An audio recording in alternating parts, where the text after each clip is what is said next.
Say lại đến gây rắc rối cho Masume, với hy vọng tìm được tung tích của Fatima.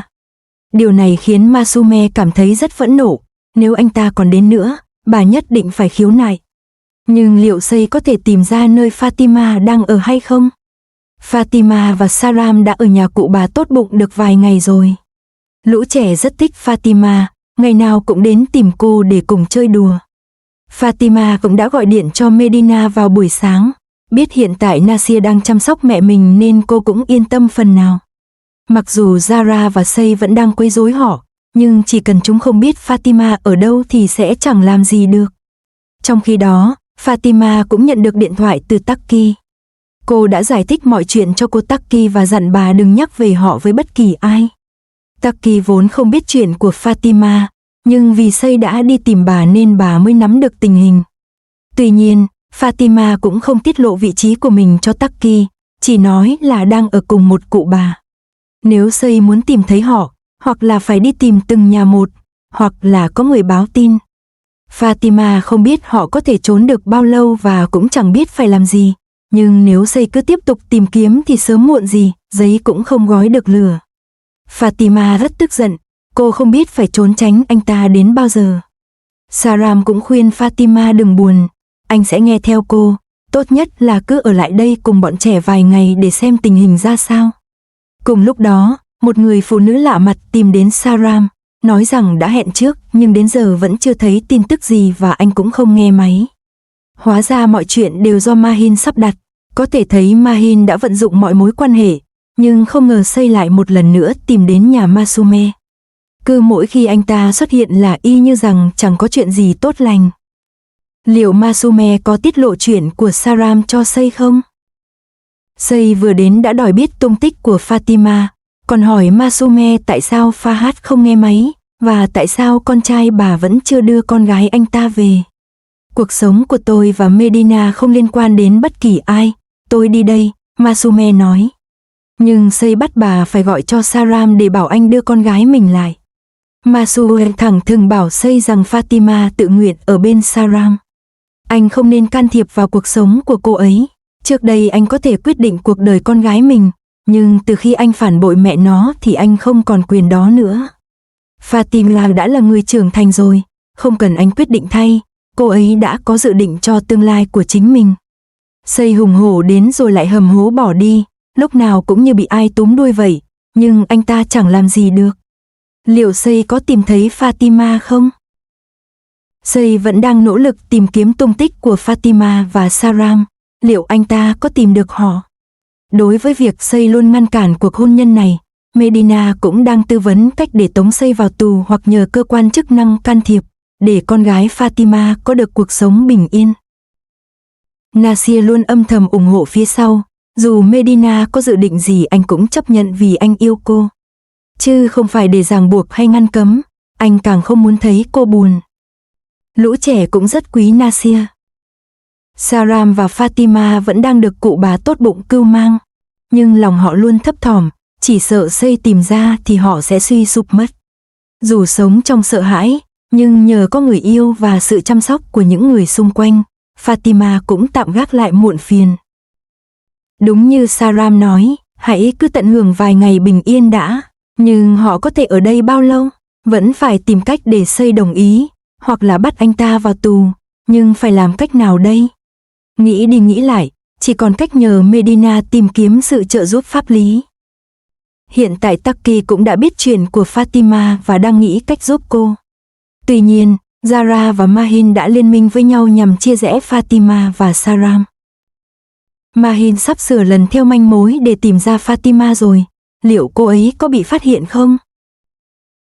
Mặc dù Fatima và Saram đang phải lẩn trốn, nhưng có lũ trẻ bên cạnh, họ cũng tạm quên đi đau khổ.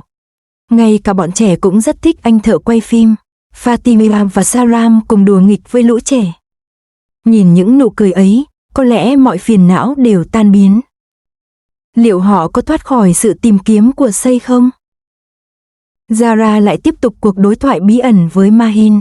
Hôm qua Say vì không tìm thấy Fatima nên đã cãi nhau một trận lớn với bà ta. Bằng mọi giá phải tìm cho bằng được Fatima. Mahin cũng không hề nghỉ ngơi, đang đi tìm từng nhà một và tin chắc sẽ tìm thấy vì có một người quen giúp đỡ.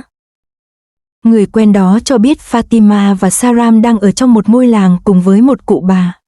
Khi nào tìm thấy, Mahin sẽ gọi cho Zara để báo Say đến. Zara nghe tin thì rất vui mừng, thúc giục Mahin xác nhận sớm để Say không đuổi bà ta ra khỏi nhà nữa.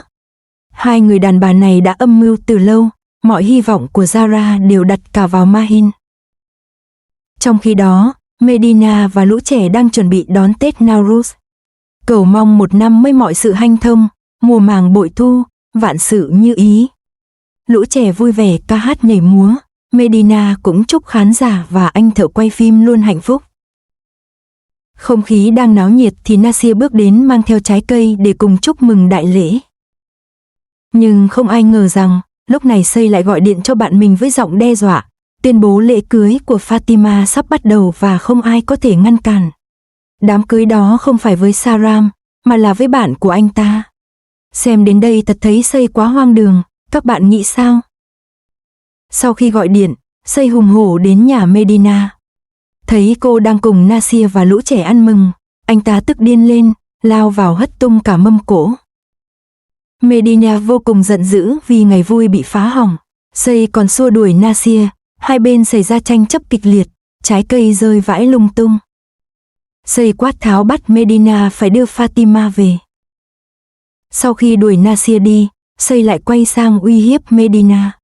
Hóa ra Nasir vẫn chưa rời đi hẳn. Medina cảnh cáo Say nếu còn quấy rầy cô sẽ báo cảnh sát ngay. Say có vẻ sợ nên lầm bầm rồi bỏ ra khỏi nhà. Nasir cũng nói trước mặt Say là anh phải đi làm đây để tránh điều tiếng. Rồi định đưa con mình rời đi vì sợ gây rắc rối cho Medina.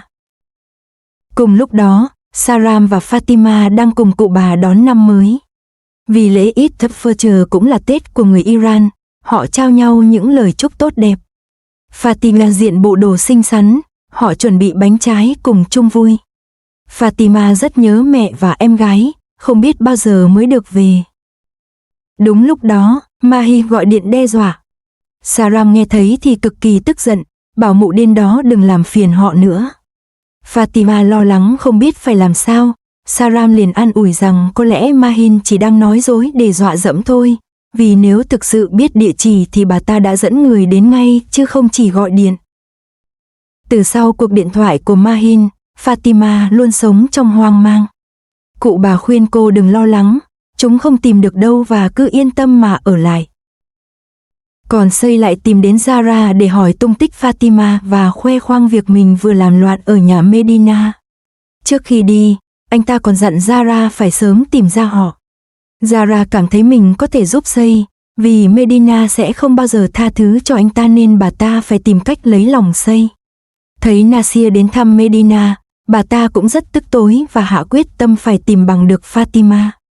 Bà ta tự nhủ phải cố gắng làm việc để chăm lo cho lũ trẻ có cuộc sống tốt đẹp hơn. Khi Medina đang bình yên chuẩn bị đồ ăn cho bọn trẻ ở nhà, thì Say mượn được một chiếc xe từ bạn. Anh ta nhận được thư từ tòa án nên phải đi gặp luật sư để xem là ai kiện mình.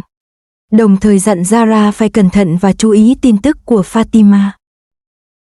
Fatima lúc này tinh thần rất sa sút vì lo sợ. Saram chuẩn bị vào thành phố làm việc vì anh đã tìm được việc làm, không thể cứ ở đây ăn bám mãi. Anh dặn Fatima ở nhà cùng cụ bà chờ anh về. Saram vừa đi, Fatima cảm thấy rất buồn bã và nhớ mẹ. Đang đứng thẫn thờ giữa sân, cô chợt nghe tiếng gõ cửa.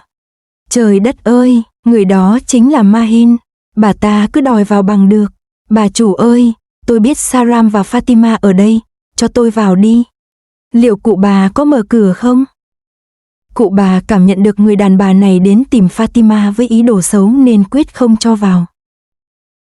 Fatima nói cho cụ biết đó chính là Mahin. Thật may vì không mở cửa, nếu không mụ ta sẽ gọi ngay cho Say. Hóa ra có một người phụ nữ khác đã dẫn đường cho Mahin. Họ vẫn lảng vảng trong ngõ, không rõ làm sao lại có được địa chỉ này. Fatima thực sự không biết phải trốn đi đâu nữa khi họ vẫn không chịu bỏ cuộc.